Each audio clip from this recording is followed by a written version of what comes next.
13 mécaniciens et même des ingénieurs étrangers se sont penchés sur cette machine à plusieurs millions d'euros pendant 7 ans et ont échoué. Lorsqu'une femme modeste est entrée dans l'entrepôt, le directeur lui a ri au nez et lui a dit « Ce n'est pas un travail pour vous ici ». Entourée d'hommes moqueurs, elle a entendu un pari humiliant qui pouvait détruire sa dignité ou tout changer. Ce qu'elle a fait ensuite a plongé toute la sucrerie dans le silence. Vous savez ces moments de la vie où tout change en quelques secondes. Camille Fournier a connu l'un de ces moments il y a exactement 6 mois, lorsqu'elle a reçu l'appel qui a brisé son monde en deux. De l'autre côté de la ligne, la voix tremblante de sa mère, Martine, tentait d'expliquer l'inexplicable. Louis, son jeune frère de seulement 21 ans, avait eu un accident de moto. Les mots qui ont suivi ont résonné comme une sentence. « Ma fille, les médecins ont dit qu'il ne marchera plus ». Camille était à Lyon ce jour-là, vêtue de l'uniforme vert olive, qu'elle portait avec tant de fierté depuis 8 ans. Sergent spécialiste en maintenance de véhicules blindés de l'armée française, elle était connue dans son unité comme l'une des meilleures instructrices techniques. Ses collègues plaisantaient en disant qu'elle parvenait à diagnostiquer des problèmes sur des véhicules blindés de combat rien qu'en écoutant le ronronnement irrégulier du moteur. Elle aimait ce travail. Elle aimait la précision technique, la discipline, le respect conquis dans un environnement majoritairement masculin, où sa compétence parlait plus fort que tout préjugé.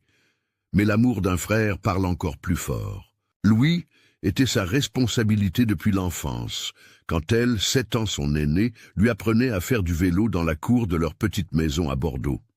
Les parents, Olivier et Martine, propriétaires d'un petit commerce de quartier, avaient toujours travaillé d'arrache-pied pour subvenir dignement aux besoins de leurs enfants. Il n'y avait jamais eu de surplus de ressources, mais jamais un manque d'amour.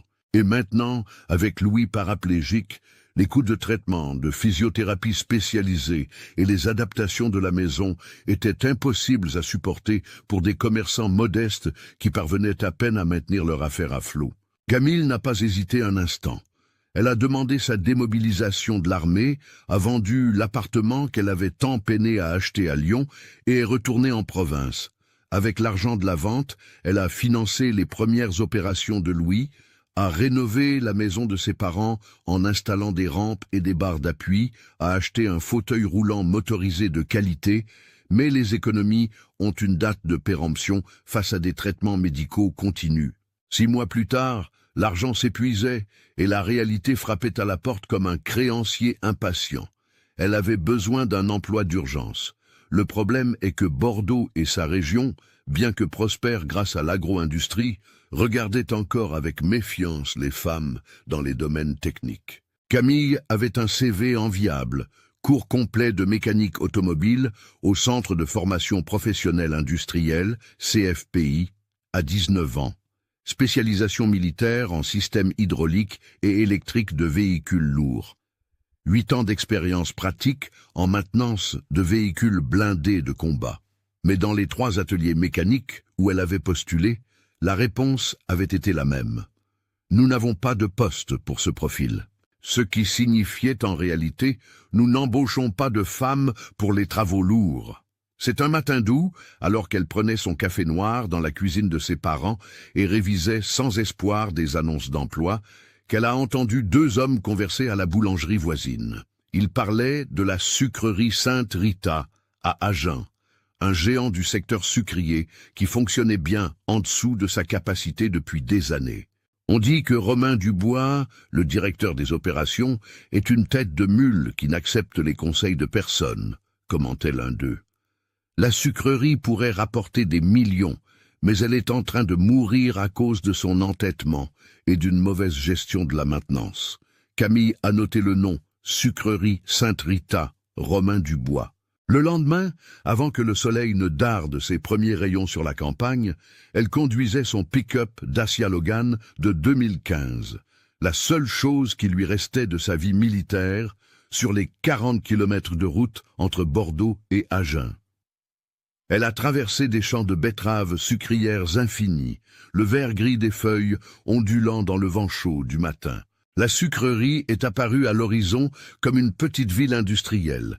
Cheminées, immenses hangars, l'odeur lourde de betteraves broyées mêlée à de la mélasse. Au bureau administratif, une réceptionniste d'environ 35 ans l'a examiné de la tête aux pieds, avec un dédain déguisé. Camille portait un jean, des bottes en cuir et une chemise de travail grise, une tenue pratique et professionnelle. Mais la femme a ri dès qu'elle a mentionné son intérêt pour les postes de maintenance. « Mademoiselle, ici, c'est une sucrerie, pas un salon de beauté. C'est du travail lourd, vous comprenez ? Des machines de plusieurs tonnes, de la graisse jusqu'au coude, le soleil qui tape sur la tête. Vous êtes sûr d'être au bon endroit ?» Camille a gardé la voix ferme. « J'ai passé 8 ans à entretenir des véhicules blindés de 15 tonnes dans l'armée française. Le poids n'est pas un problème. Puis-je parler au responsable de la maintenance ?» La réceptionniste a cligné des yeux de surprise, mais restait sceptique. Elle a passé un appel interne, a parlé à voix basse, puis a raccroché. « Monsieur Dubois va vous recevoir, mais je pense que vous perdez votre temps et le sien. » Elle a désigné un couloir. Dernière porte à gauche. Camille a frappé 2 fois. Une voix grave a répondu « Entrez !» Romain Dubois était assis derrière une énorme table en bois sombre, feuilletant des rapports. Un homme de 48 ans, le visage buriné par le soleil, de grandes mains calleuses, un ventre prononcé sous une chemise froissée. Lorsqu'il a levé les yeux et a vu Camille debout à la porte, 1m75, mince, les cheveux attachés en queue de cheval, l'expression sérieuse. Il n'a pas pu cacher le mépris qui a traversé son visage comme une ombre. « Nous avons déjà eu une femme au nettoyage, plus mécanique, a-t-il dit lentement, comme s'il expliquait quelque chose d'évident à un enfant. Vous savez combien pèse une clé à roue de moissonneuse? Vous avez déjà vu la taille d'un piston de moteur diesel de 500 chevaux?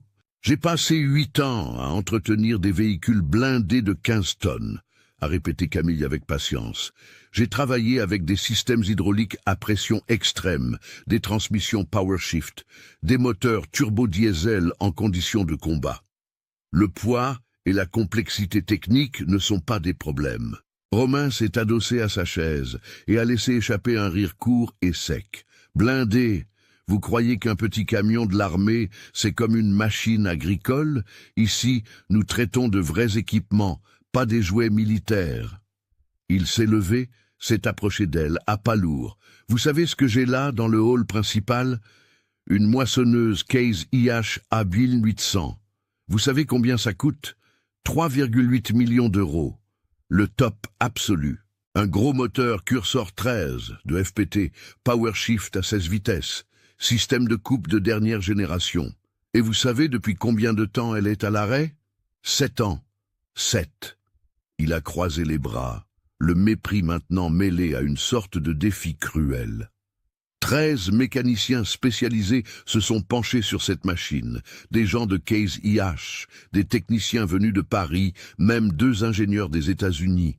13, et aucun n'a réussi à la faire fonctionner. Maintenant, dites-moi, vous qui répariez des petits chars de l'armée, pensez-vous faire mieux qu'eux?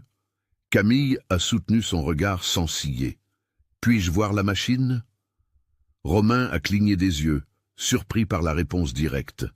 Alors, un sourire lent et malveillant s'est dessiné sur son visage. Oui, et mieux encore, je vais transformer cela en quelque chose d'éducatif. Il a décroché le téléphone interne et a passé une série d'appels rapides. Personnel de maintenance, hall principal dans 10 minutes, opération aussi. Je veux tout le monde là-bas, c'est un ordre. Pendant qu'ils attendaient, Romain a étudié Camille, les yeux mi-clos. D'où venez-vous déjà? Bordeaux, ma famille est là-bas.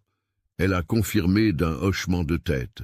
Vos parents doivent être fiers, ma fille, quittant l'armée pour chercher un emploi dans une sucrerie, a-t-il dit avec un sarcasme venimeux. C'est sûrement ce dont il rêvait pour vous. Camille n'a pas mordu à l'hameçon. Mon frère a eu un accident. Il a besoin de traitements coûteux. J'ai besoin d'un emploi. C'est aussi simple que ça. Ah, alors c'est du désespoir. Romain a hoché la tête comme si tout prenait sens maintenant. Bien, allons voir si votre désespoir est plus grand que votre incompétence. Le hall principal de la sucrerie Sainte-Rita était de la taille d'un terrain de football. Un plafond très haut soutenu par des poutres métalliques, un sol en béton taché par des années d'huile et de graisse, l'odeur pénétrante du diesel mêlée à l'arôme sucré de la betterave qui imprégnait chaque recoin de cet endroit. Et là, au centre absolu de l'espace, comme une cathédrale mécanique abandonnée, se tenait-elle, la moissonneuse case IH A1800. Mes amis, il était impossible de ne pas ressentir le poids de cette vision. La machine était gigantesque, rouge et grise, avec sa cabine élevée à plus de 3 mètres du sol, d'énormes chenilles qui semblaient appartenir à un char de guerre, et le système de coupe frontale avec ses lames aiguisées, éternellement immobiles. 7 ans de poussière accumulée, des taches de rouille commençant à apparaître dans les coins, des pneus dégonflés. Une pièce de musée de l'échec. Quand Camille est entrée dans le hall, en suivant Romain, il y avait déjà au moins 50 hommes réunis. Certains portaient encore des combinaisons de travail sales d'huile. D'autres avaient retiré leurs casques de protection et les tenaient à la main. Tous regardaient avec une intense curiosité cette femme mince en jean et bottes en cuir, qui marchait avec une posture militaire aux côtés du chef. « Attention, tout le monde !» Romain a élevé la voix et le brouhaha a cessé immédiatement. 60 paires d'yeux se sont tournés vers lui. « Je voudrais vous présenter Mademoiselle Camille, ici présente. Elle était petite soldat dans l'armée et elle pense en savoir plus que les ingénieurs de Case IH. » Des rires ont éclaté dans le hall, certains nerveux, d'autres franchement moqueurs. Un homme grand, d'environ 45 ans, avec une grosse moustache, a crié du fond « Elle est venue réparer ou faire le ménage ?» Plus de rire. Romain a souri largement, se nourrissant de cette énergie. La demoiselle dit qu'elle réparait des petits chars de guerre, et maintenant elle veut réparer notre AI 800, celle-là. Il a pointé du doigt la moissonneuse immobile de manière dramatique. 7 ans à l'arrêt. 13 mécaniciens spécialisés ont essayé et ont échoué, mais elle pense qu'elle peut le faire. Camille a senti la chaleur monter dans son cou, ses joues rougir. Non pas de honte, elle avait affronté des situations pires dans l'armée, quand elle était la seule femme dans des classes de 40 hommes, mais de colère contenue, colère contre cet homme, qui transformait son besoin désespéré d'emploi en cirque pour le divertissement des autres. Mais elle avait besoin de cet argent. Louis en avait besoin. Alors elle a ravalé sa colère et a gardé un visage neutre. « Vous savez ce que je vais faire ?» Romain a continué à tourner autour de Camille comme un prédateur étudiant sa proie. « Je vais donner une opportunité à notre ami ici de prouver sa valeur. Un pari juste, disons. » Il s'est arrêté devant elle, les yeux brillants de malice. « Si vous parvenez à faire fonctionner cette machine en 8 heures, vous avez compris? Je vous embauche comme coordinatrice de maintenance. Salaire de 15 000 € par mois. Imaginez, une fortune pour quelqu'un au chômage, n'est-ce pas? » Des murmures ont parcouru le groupe d'employés. 15 000 €, c'était plus que ce que la plupart d'entre eux gagnaient. C'était 3 fois le salaire d'un mécanicien expérimenté de la sucrerie. Mais Romain a levé l'index. Si vous échouez, et vous échouerez, c'est certain, vous devrez admettre publiquement, ici même, devant tout le monde, que les femmes n'ont pas leur place dans un travail d'homme.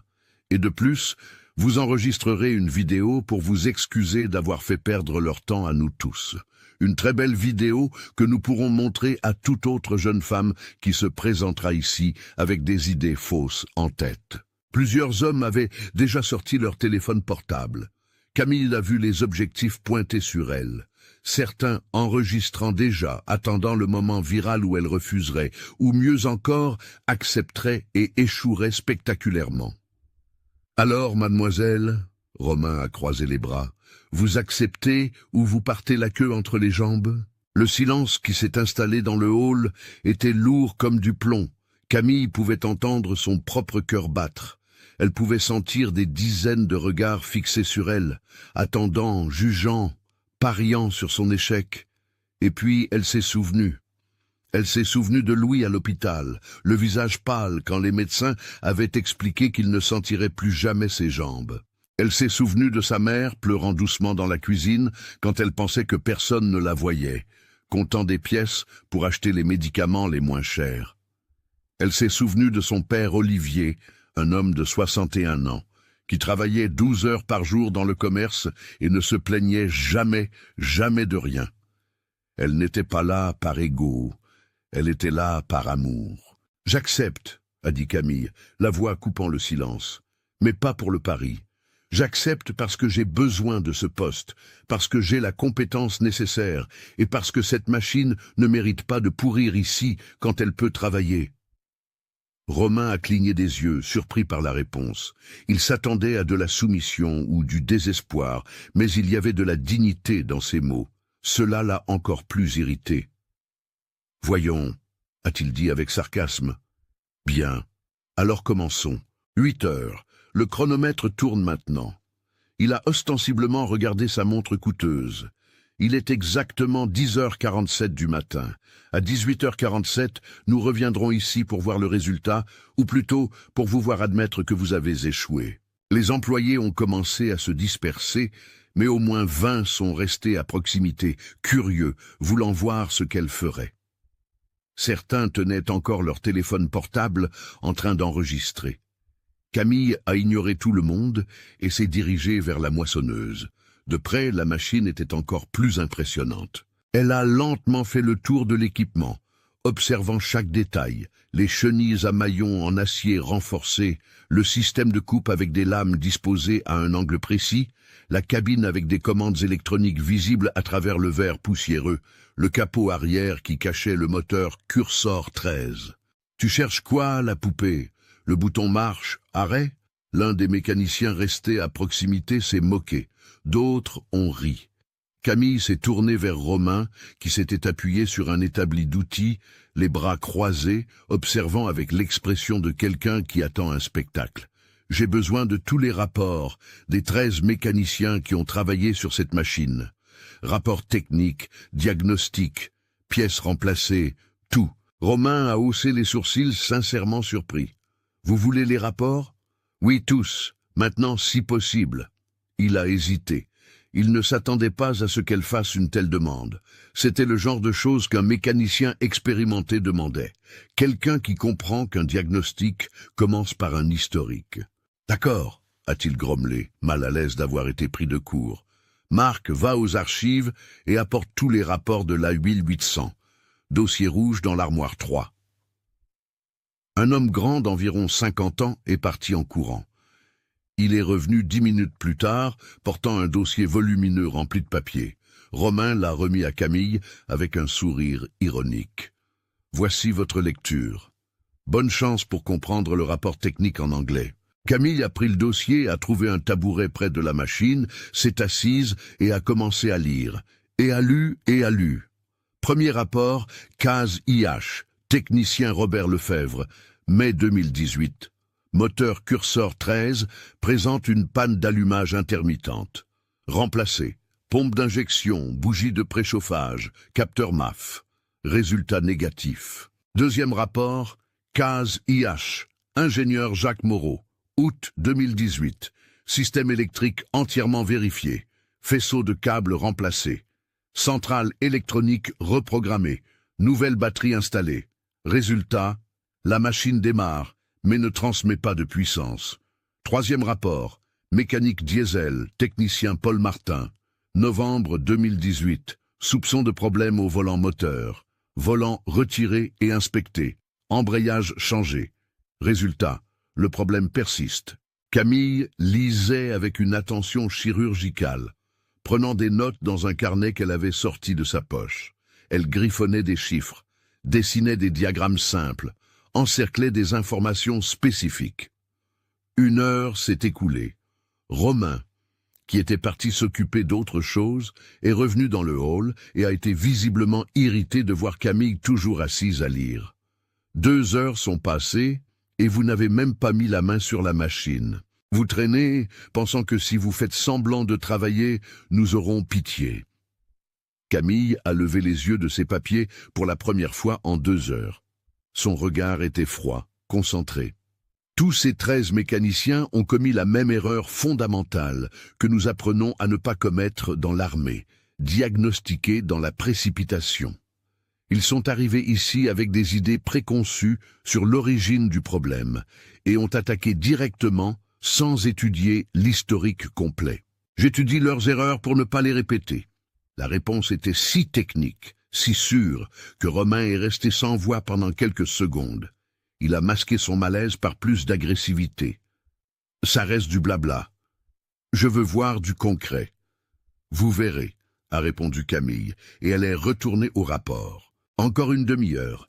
Elle a fini de lire les 13 documents, comparant les symptômes, les pièces échangées, les résultats. Puis, elle a refermé le dossier, s'est levée et s'est dirigée vers Romain. J'ai besoin du manuel technique complet, de la transmission PowerShift de cette machine et du schéma hydraulique du système. Romain a soufflé. Vous demandez de la documentation en anglais technique. Êtes-vous sûr de comprendre? Oui. J'ai passé 8 ans à lire des manuels techniques d'équipements militaires importés. L'anglais technique est l'anglais technique, peu importe que ce soit un char ou une moissonneuse. Romain est parti en soufflant et est revenu 15 minutes plus tard avec 2 épais manuels à couverture rigide en anglais. Il les a jetés sur l'établi près d'elle. Amusez-vous bien. Camille a pris les manuels, a trouvé la section de la transmission PowerShift, un système complexe à 16 vitesses avec contrôle hydraulique et électronique, et s'est plongé dans la lecture technique, diagramme de flux d'huile, spécification de pression, séquence d'engagement des embrayages, tableau des solénoïdes, valeur de résistance électrique. 3h30 depuis le début. Les employés qui étaient restés à proximité commençaient à se disperser, ennuyés.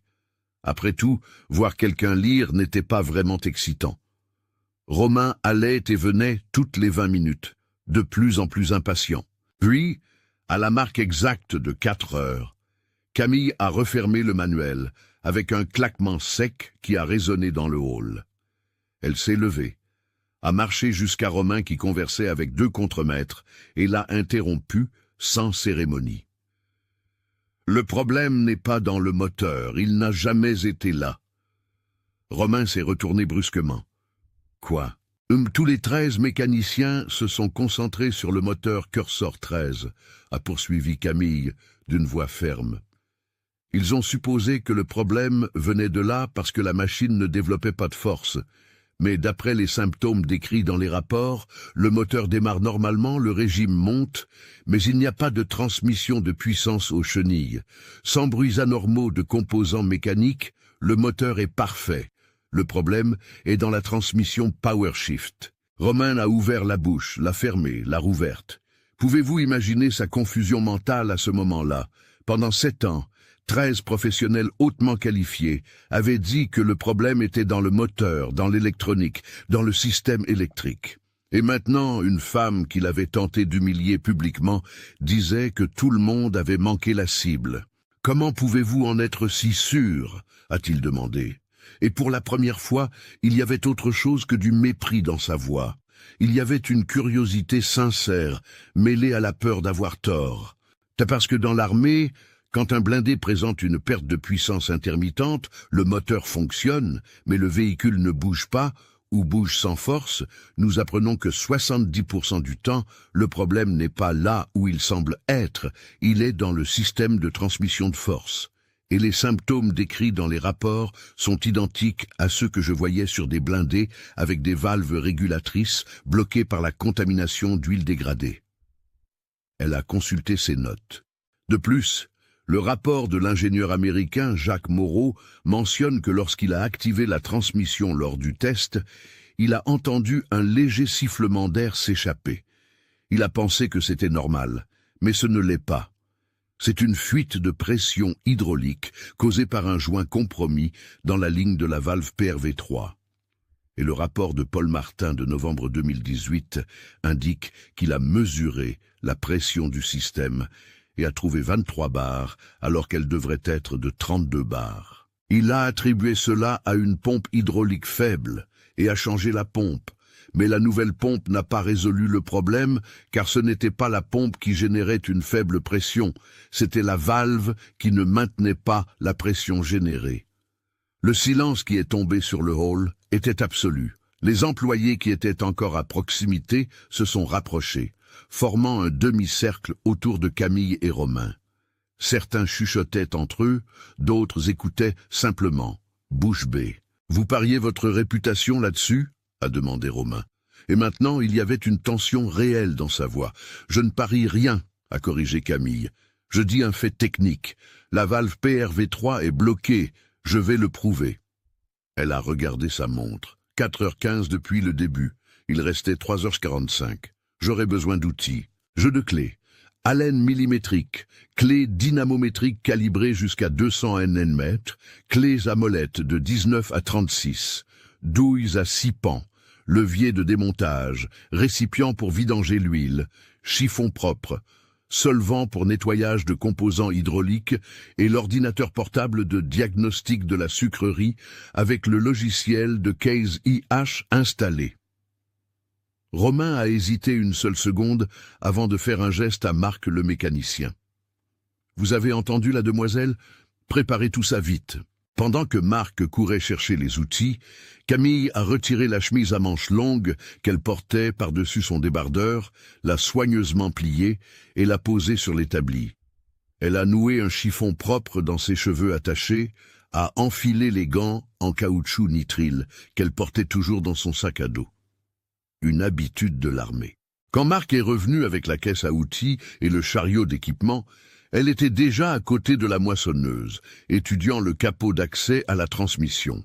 « Vous avez un cric hydraulique de 20 tonnes » a-t-elle demandé. « Oui » a répondu Marc.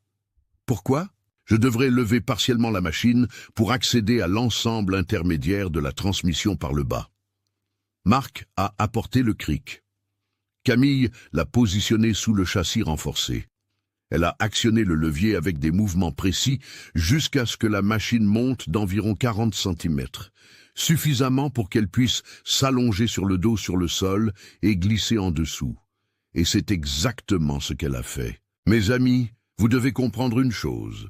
Le vrai travail mécanique n'est pas glamour. C'est se salir les mains avec de la vieille graisse malodorante. C'est rester dans une position inconfortable pendant des heures. C'est sentir l'odeur âcre d'huile brûlée. C'est avoir des boulons grippés qui mettent à l'épreuve la patience et la force. Et Camille s'est plongée là-dedans sans hésiter. Allongée sur le dos sur le sol froid en béton, avec seulement une lampe d'inspection LED éclairant le labyrinthe mécanique au-dessus d'elle, elle a commencé à travailler. D'abord, elle a retiré le carter de protection de la transmission, 24 boulons à 6 pans de 13 mm qu'elle a retirés méthodiquement, en plaçant chacun dans un plateau magnétique pour n'en perdre aucun. « Combien de temps reste-t-il » a demandé quelqu'un d'en haut. « 5 heures » a répondu Romain d'une voix tendue. Il était accroupi près de la machine, essayant de voir ce que faisait Camille, mais tout ce qu'il pouvait voir était l'éclat de la lampe et des ombres de mouvement. Une fois le carter retiré, Camille avait un accès visuel au complexe système de transmission PowerShift. C'était une œuvre d'ingénierie de précision. Cylindres hydrauliques chromés, tuyauterie en acier inoxydable, embrayages multiples empilés, solénoïdes électriques. Et là, sur le côté gauche de l'ensemble, la valve régulatrice PRV3, un composant cylindrique de la taille d'une canette de boisson gazeuse connectée à la ligne principale de haute pression. « Je t'ai trouvé » a murmuré Camille pour elle-même. Pour retirer la valve, elle a dû d'abord vidanger 15 litres d'huile hydraulique du système. Elle a ouvert le bouchon de vidange avec une clé de 24 mm et l'huile a commencé à s'écouler, épaisse et sombre, dans le récipient qu'elle avait positionné. L'odeur était intense, une vieille huile, dégradée par des années de chaleur et de pression. Pendant la vidange, elle en a profité pour mesurer la résistance électrique des solénoïdes de commande à l'aide du multimètre. 3 d'entre eux étaient hors spécification. Ils devraient être de 12 ohms chacun.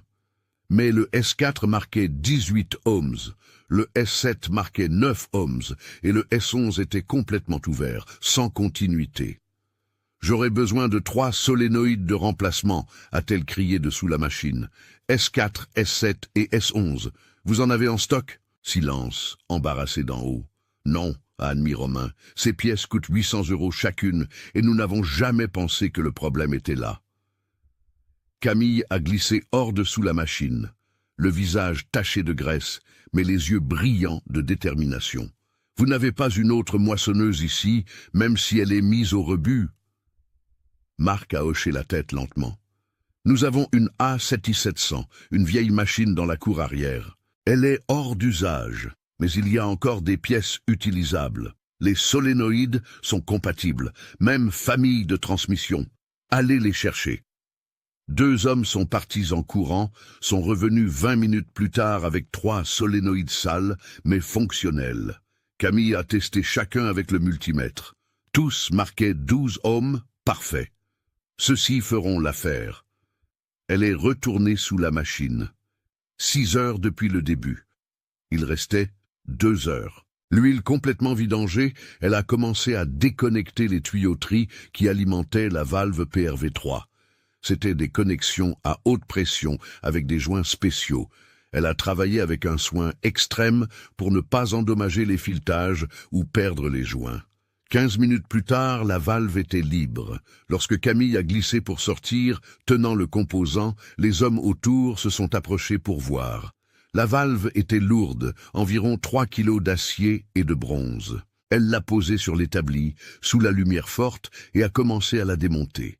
6 vis de sécurité, corps externes retirés. Et là, à l'intérieur, vous n'allez pas le croire, le tiroir régulateur, qui devrait glisser librement pour contrôler le flux d'huile, était complètement bloqué par une croûte épaisse de résidus carbonisés. « Mon Dieu !» a murmuré Marc. 7 ans à chercher, et c'était là tout le temps. Camille a pris une brosse à poils métallique et a commencé à nettoyer méticuleusement chaque composant de la valve. Ensuite, elle a utilisé le solvant spécifique pour enlever les derniers résidus. Elle a testé le tiroir manuellement. Il glissait maintenant aussi doucement que de la soie. Elle a remonté la valve avec un soin chirurgical, appliquant un couple exact de 45 néprames sur les vis de sécurité. 7h10. Il restait 50 minutes. Elle est retournée sous la machine, a réinstallé la valve PRV3, a reconnecté toutes les tuyauteries, a remplacé les 3 solénoïdes défectueux par ceux récupérés de la moissonneuse mise au rebut. Puis elle a refermé le carter avec les 24 boulons, en appliquant un couple de 28 nœuds sur chacun, conformément à la spécification du manuel. Elle a glissé pour sortir. Les pieds d'abord, couvertes de saleté et d'huile. Quelqu'un peut m'aider à abaisser la machine?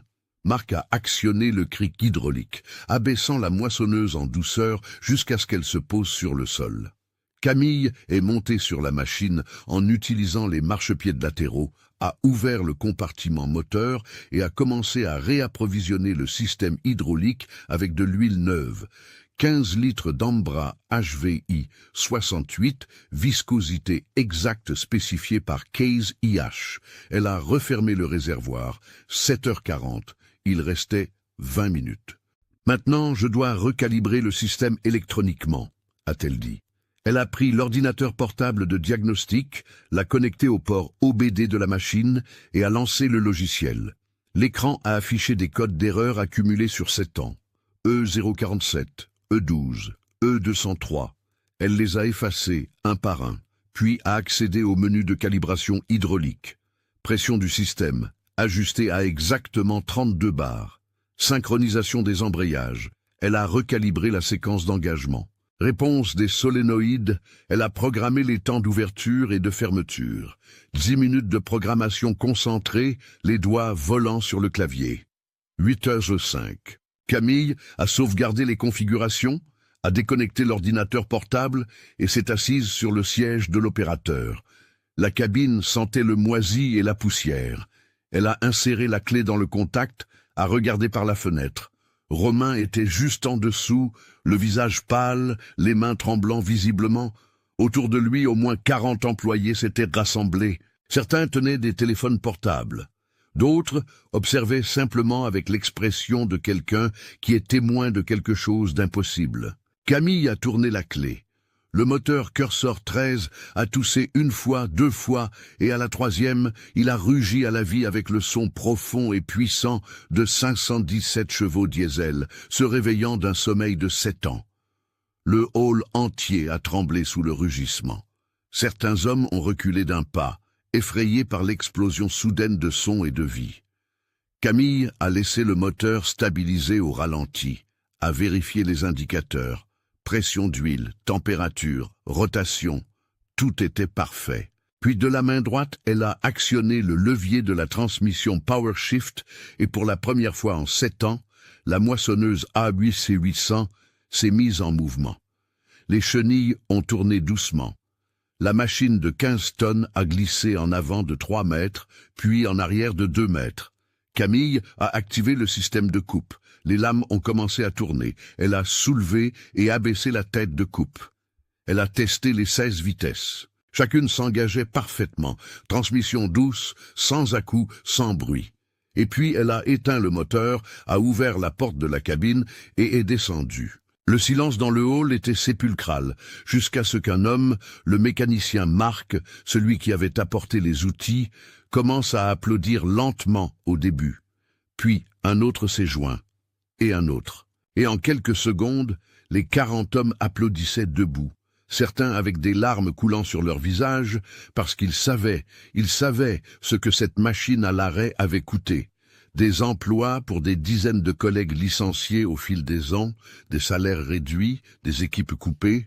Camille était là, couverte de graisse de la tête aux pieds, les cheveux en désordre, les mains tremblant d'épuisement, et elle recevait une ovation qui résonnait sur les murs du hall comme le tonnerre. Et Romain Dubois, l'homme qui avait orchestré son humiliation publique, était là au milieu de tout cela, pâle comme un linge, les yeux écarquillés, le corps entier tremblant.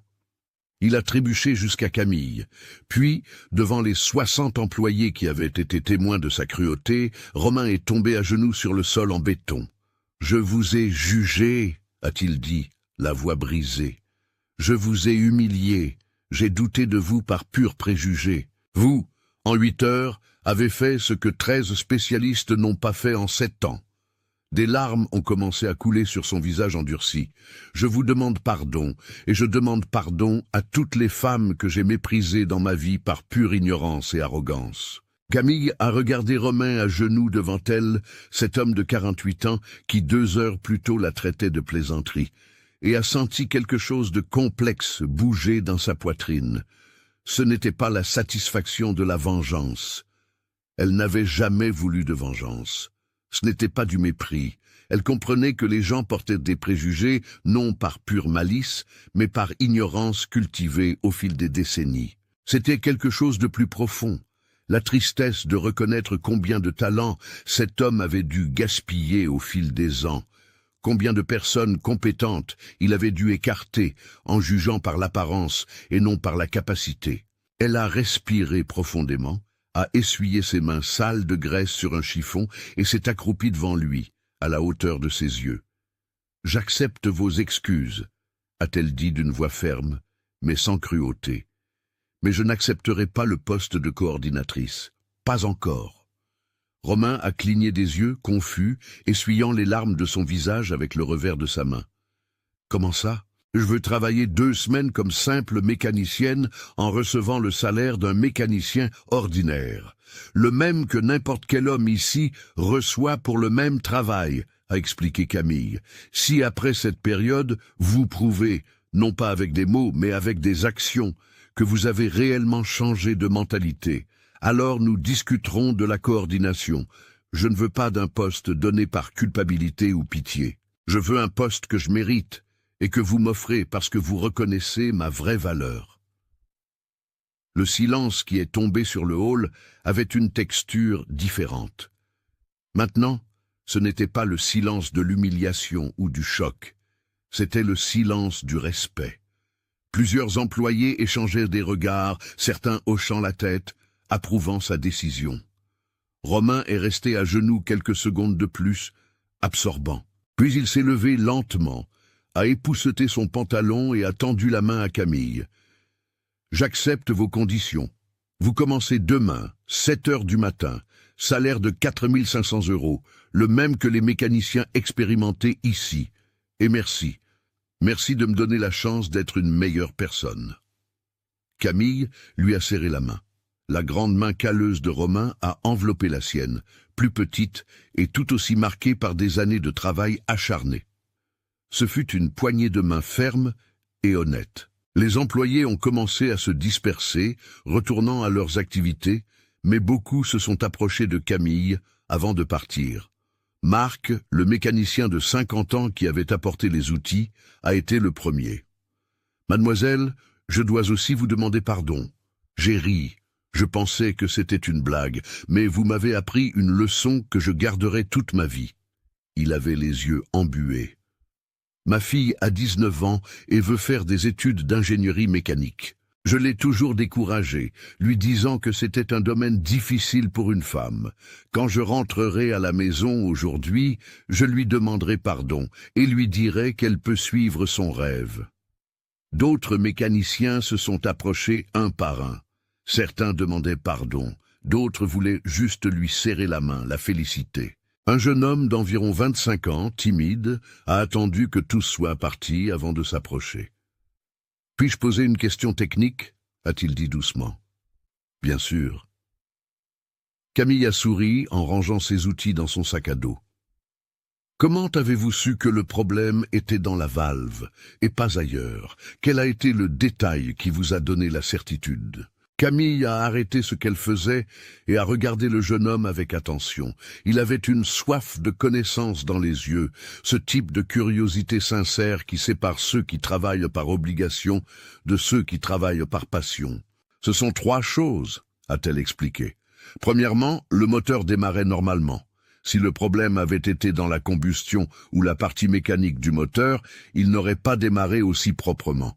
Deuxièmement, les rapports mentionnaient que la rotation montait normalement, atteignant 2200 trim-yen sans problème.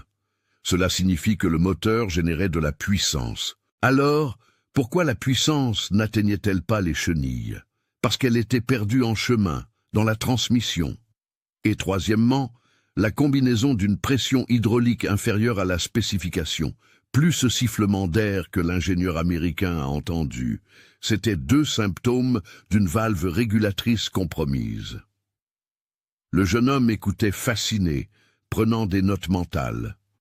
« Vous pouvez m'en apprendre plus quand vous commencerez à travailler ici ?»« Oui, je peux, » a répondu Camille. « Comment vous appelez-vous ?»« Raphaël Bernard. J'ai 3 ans d'expérience, mais je n'ai jamais eu quelqu'un qui m'explique vraiment le pourquoi des choses. Vous savez, on me dit juste de faire, mais on ne m'enseigne pas le raisonnement.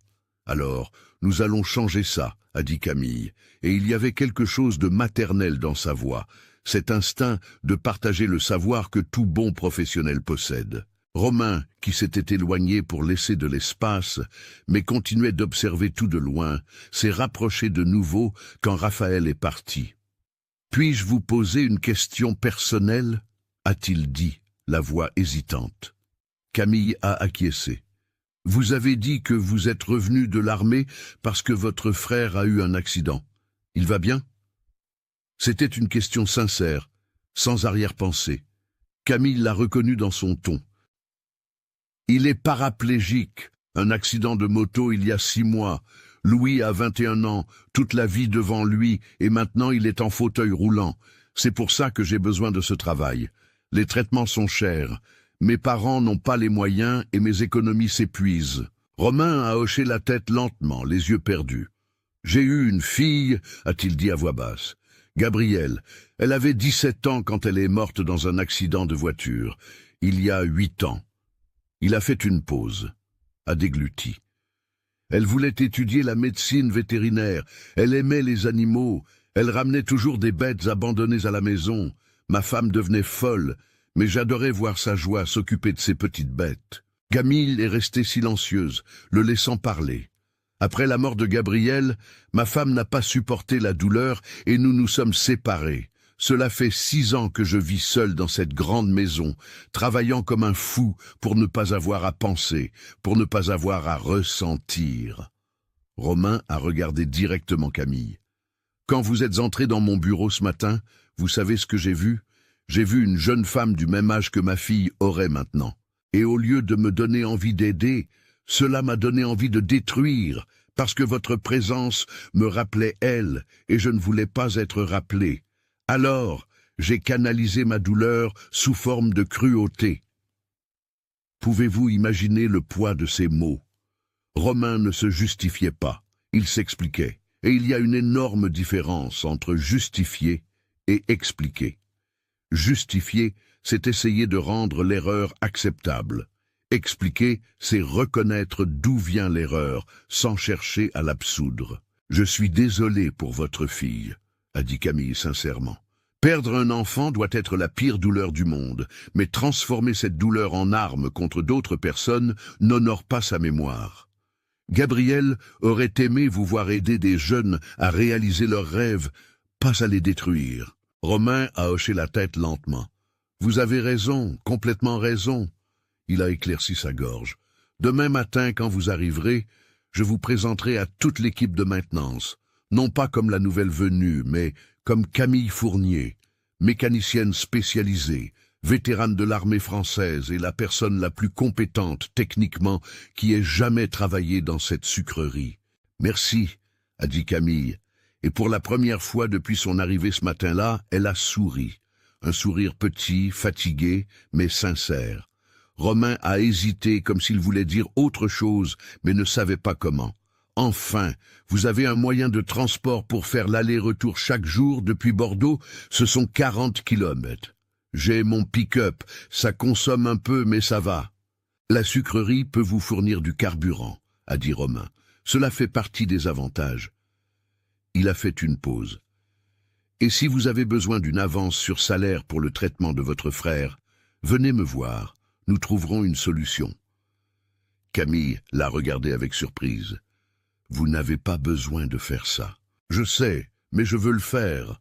Non par pitié, mais parce que c'est juste, et parce que pendant 7 ans, cette sucrerie a gaspillé 50 000 € en tentatives infructueuses pour réparer cette machine. Vous l'avez résolu en 8 heures, ce que personne n'a résolu en 7 ans. Si cela ne mérite pas une reconnaissance extraordinaire, je ne sais pas ce qui le mérite. » Cette nuit-là, quand Camille est rentrée chez elle, il était presque 21 heures.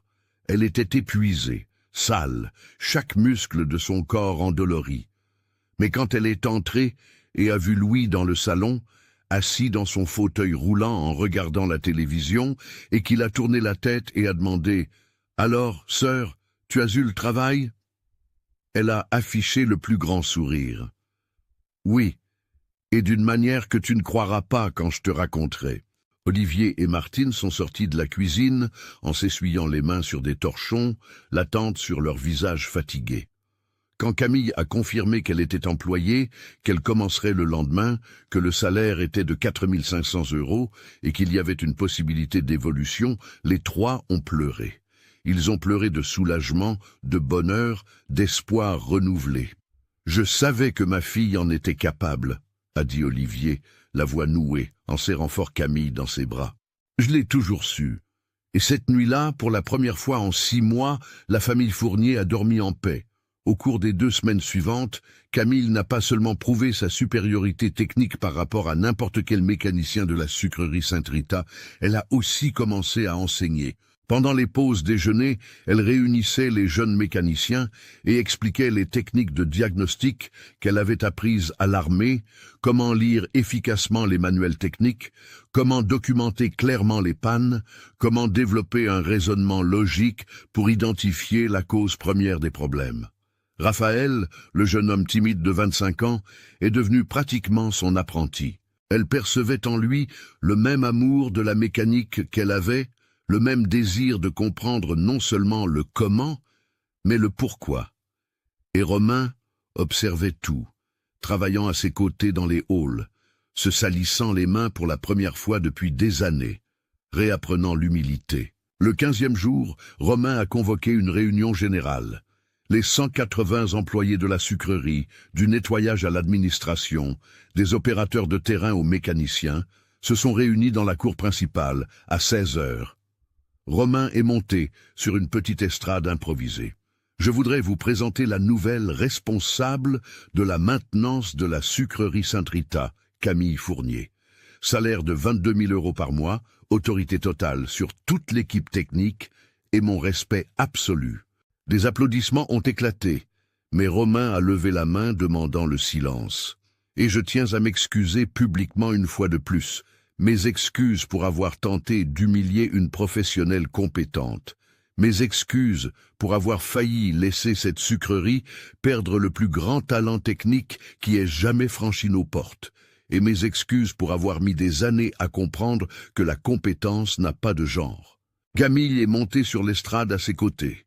Et quand elle a regardé cette foule de visages, hommes et femmes, jeunes et vieux, tous la regardant avec respect et admiration, elle a senti qu'elle avait trouvé non seulement un emploi, mais un but, 14 mois plus tard. Vous connaissez ces levées de soleil de campagne qui semblent peints à la main, le ciel teinté d'orange et de rose, l'odeur de terre humide mêlée de betteraves, le chant des oiseaux annonçant un autre jour de travail. C'était un matin comme celui-ci quand Camille a garé son pick-up sur le parking de la sucrerie Saint-Rita. Mais ce n'était plus la même sucrerie que ce matin d'août, 14 mois plus tôt. Pouvez-vous sentir la différence dans l'air? L'énergie était complètement différente. Là où régnait autrefois le silence lourd de la décadence, il y avait maintenant un mouvement constant. Des camions entrant et sortant chargés de betteraves. Des machines fonctionnant en parfaite synchronisation. Le son vibrant d'une opération industrielle fonctionnant à pleine capacité. Camille est descendue de son pick-up, vêtue de son uniforme distinctif. Toujours un jean et des bottes en cuir parce qu'elle n'a jamais renoncé au confort pratique. Maintenant, avec un polo brodé du logo de la sucrerie et son nom, Camille F. Fournier, responsable de la maintenance. À côté d'elle est descendu Louis.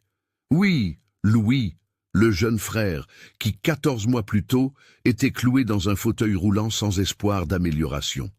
Il utilisait encore des béquilles canadiennes pour s'équilibrer. Les mouvements de ses jambes étaient limités et exigeaient de la concentration, mais il marchait. Les meilleurs physiothérapeutes de Bordeaux, financés par l'excellent salaire de Camille, avaient travaillé intensivement avec lui. La récupération n'a pas été miraculeuse. La médecine ne fait pas de miracles, mais elle a été réelle. Louis a récupéré environ 40% de la mobilité de ses jambes, suffisant pour vivre avec beaucoup plus d'indépendance. Prête pour une autre journée à sauver cette sucrerie? Louis a plaisanté en ajustant ses béquilles. Prête pour une autre journée à travailler avec la meilleure équipe technique de la région, a corrigé Camille avec un sourire. Les deux sont entrés ensemble. Louis travaillait maintenant au service administratif de la sucrerie dans la gestion des stocks de pièces et d'équipements. C'était un travail qu'il pouvait faire assis, en utilisant l'ordinateur, appliquant l'intelligence qu'il a toujours eue. Romain avait personnellement créé le poste pour lui 3 mois plus tôt, disant « La famille de ceux qui font fonctionner cette sucrerie mérite d'être ici. » Quand Camille est entrée dans le hall principal de maintenance, l'équipe était déjà réunie pour la réunion matinale. Il était 7h15 du matin. 15 mécaniciens en uniforme, outils organisés, planning de maintenance préventive en main. Parmi eux se trouvait Raphaël Bernard, maintenant superviseur technique à seulement 26 ans, promu par pur mérite après que Camille ait vu son potentiel et l'ait formé intensivement. « Bonjour l'équipe », a salué Camille. « Passons au briefing. Raphaël, comment vont les moissonneuses ?» Raphaël a consulté sa tablette. Les 6A8800 sont opérationnels à 100%. Maintenance préventive de la numéro 3 prévue pour demain, conformément au protocole. La numéro 5 a présenté une légère baisse de pression hydraulique hier, mais j'ai déjà identifié le problème. Filtre saturé. Remplacement programmé pour aujourd'hui à 10 heures, durée estimée à 45 minutes. Camille a acquiescé, approuvant. Parfait. Et les tracteurs de transbordement? Un autre mécanicien, Vincent, a répondu. La flotte de 12 unités fonctionne sans problème. Nous avons mis en place la lubrification préventive hebdomadaire que vous avez enseignée et l'usure des transmissions a diminué de 60% par rapport à l'année dernière. C'était comme ça tous les jours. Des briefings rapides, efficaces, basés sur des données réelles. Camille avait mis en œuvre à la sucrerie Saint-Rita les mêmes protocoles de maintenance préventive qu'elle avait appris à l'armée. Inspection systématique, documentation rigoureuse, formation continue, culture de la prévention plutôt que de la réparation d'urgence. Les résultats, les arrêts non planifiés d'équipement avaient diminué de 80% et à 20%. Ce qui auparavant signifiait des machines en panne au milieu de la récolte, causant des retards et des pertes, était maintenant des occurrences rares. La sucrerie fonctionnait comme une horloge suisse, et quand les machines fonctionnent correctement, la production augmente. Quand la production augmente, le profit augmente. Quand le profit augmente, des emplois sont créés. La sucrerie Saint-Rita avait embauché 180 nouveaux employés l'année dernière. 180 familles qui avaient maintenant un salaire fixe, de la dignité, un avenir. Après le briefing, Camille a fait sa ronde matinale dans les halls. Elle saluait chaque employé par son nom, vérifiait personnellement l'état des machines, observait le travail de l'équipe et partout où elle passait, elle était reçue avec un respect sincère.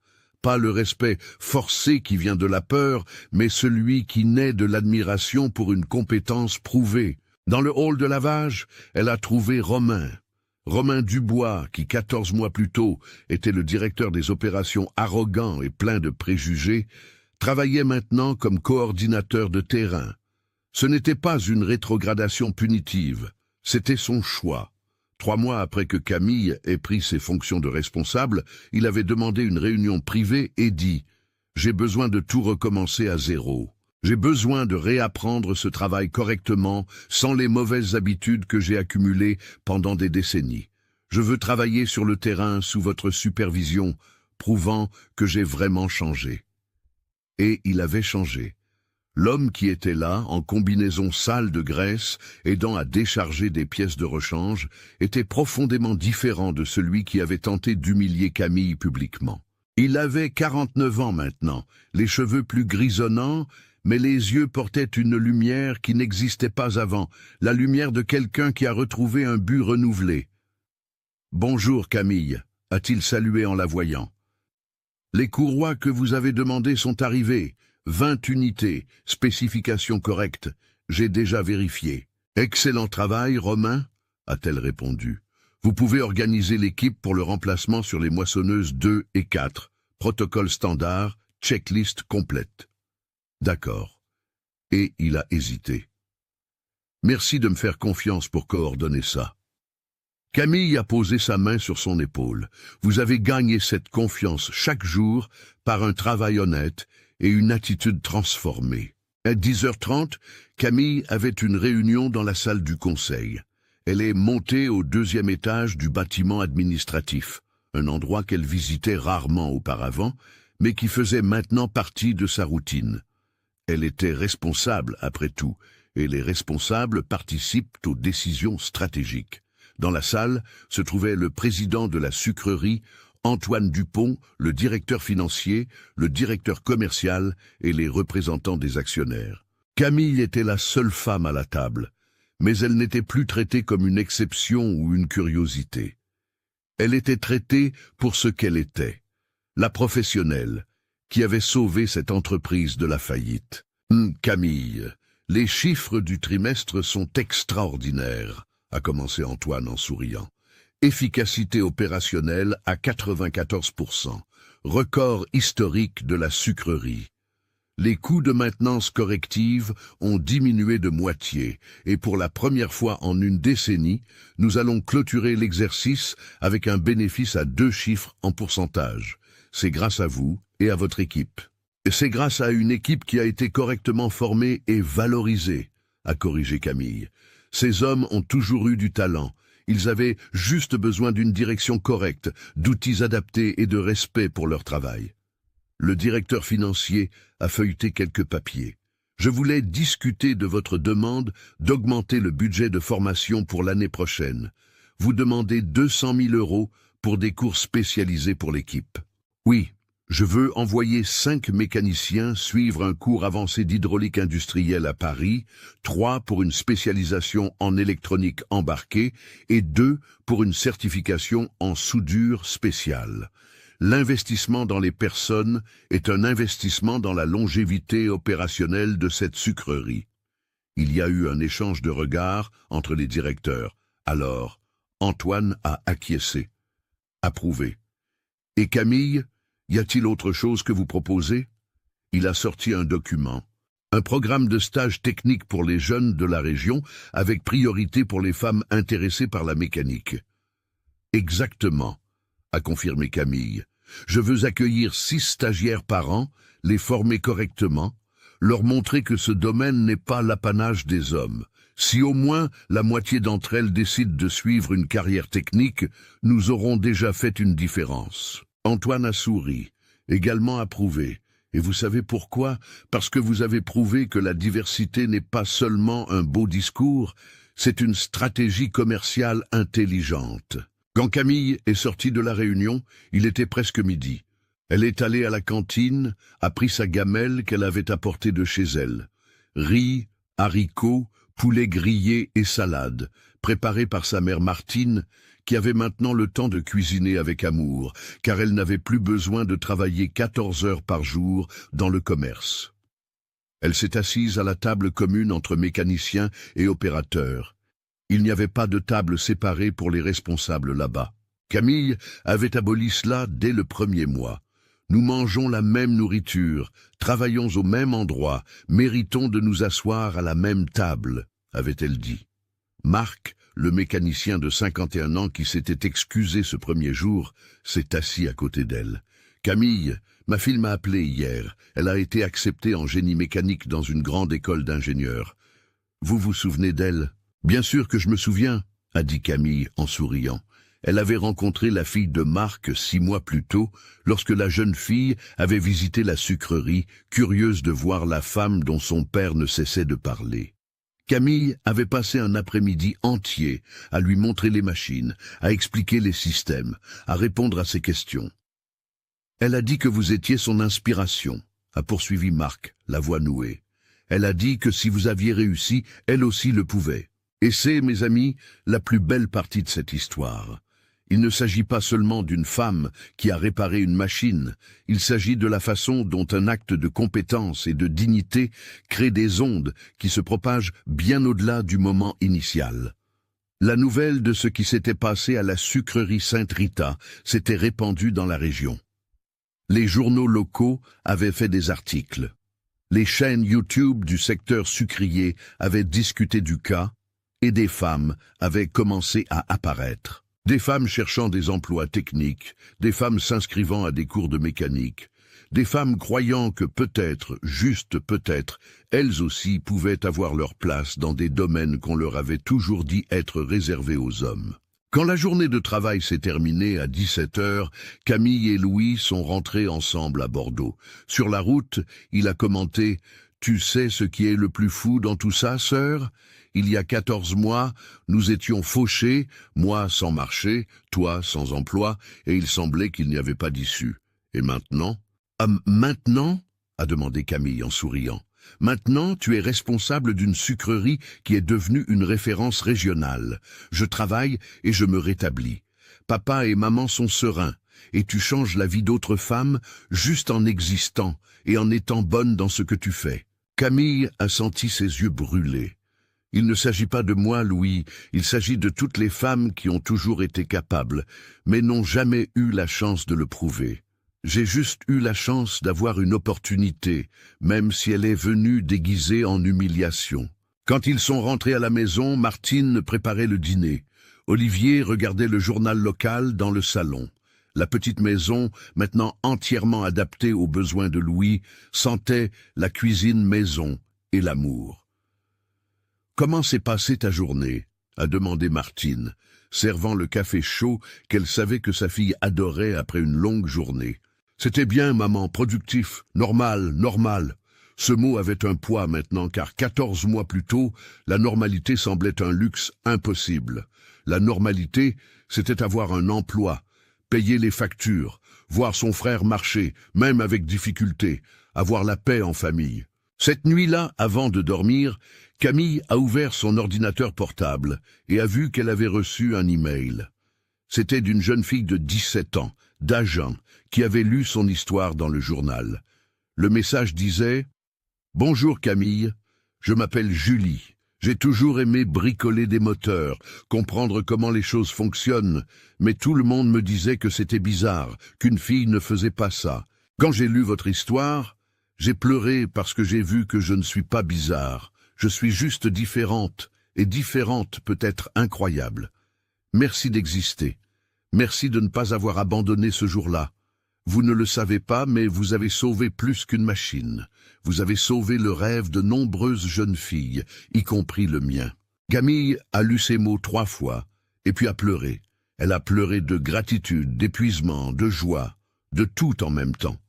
Parce qu'au final, cette histoire n'a jamais été seulement de réparer une moissonneuse Case IH A800 qui coûtait 3,8 millions d'euros.